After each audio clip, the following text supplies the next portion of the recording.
Happy Tuesday, and welcome back to trying not to laugh at my poorly drawn pictures.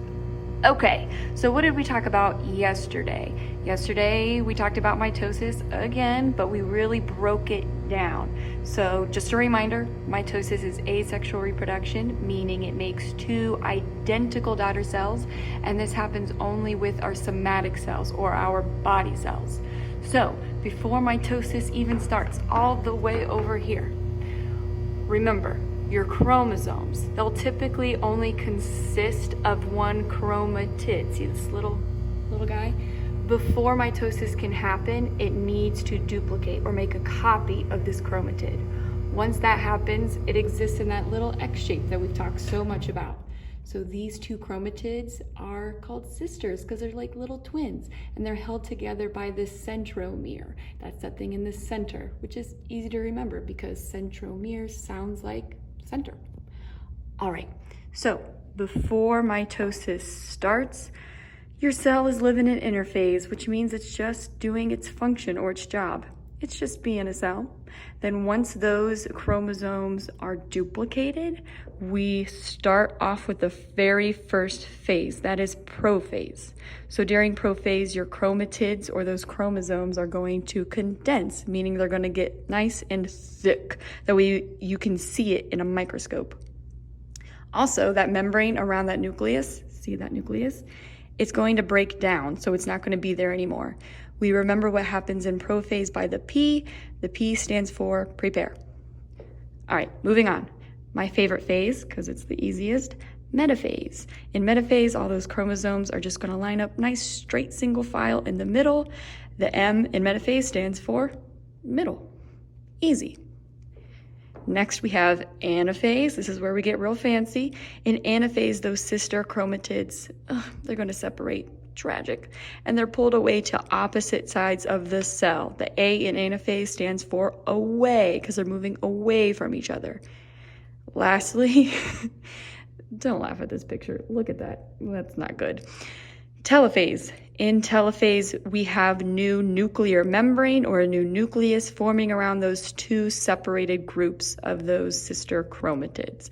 We remember what happens in telophase because of the T. T stands for two.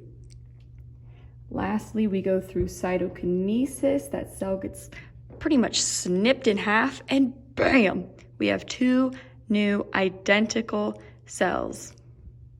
Yay. Okay, so together we're just going to complete these 4 little questions. All it's asking you to do is just name what phase is happening. Easy. So this first picture here, if we look at those chromosomes, see how they're nice single file lined up beautifully in the middle? We see middle, we think M, metaphase. So that one must be metaphase. Easy. This second one here, we can see 2 different groups of chromosomes or chromatids. So when we see 2, we think T, telophase. Okay, before we do this third one, I have a feeling that a lot of people aren't watching these videos all the way through. So if you're watching, in this assignment, in the private comment, just tell me what your favorite animal is, and I'll give you a bonus point because you're actually doing what you're supposed to be doing, so I appreciate it. Okay, next one.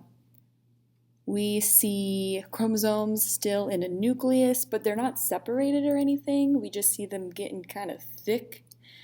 So when we see that, we know it is preparing for metaphase. P makes us think of prophase. All right, 2 ways we can attack this one. We know we've already done metaphase, telophase, prophase, so we're only missing one. And also, if you look at the picture, you see those little sister chromatids moving away from each other. Away, A, anaphase. Whoop.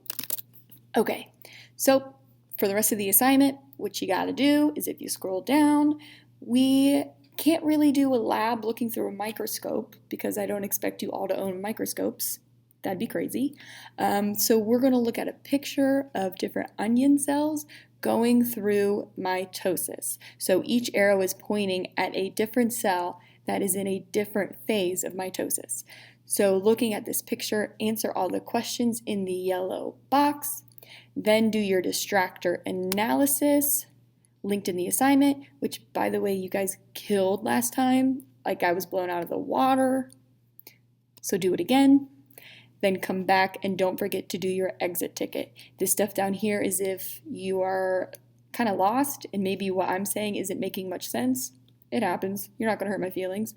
These links are super helpful and can help you figure out what the heck is going on, or if you're just feeling a little extra and you want the extra practice, even if you know what you're doing.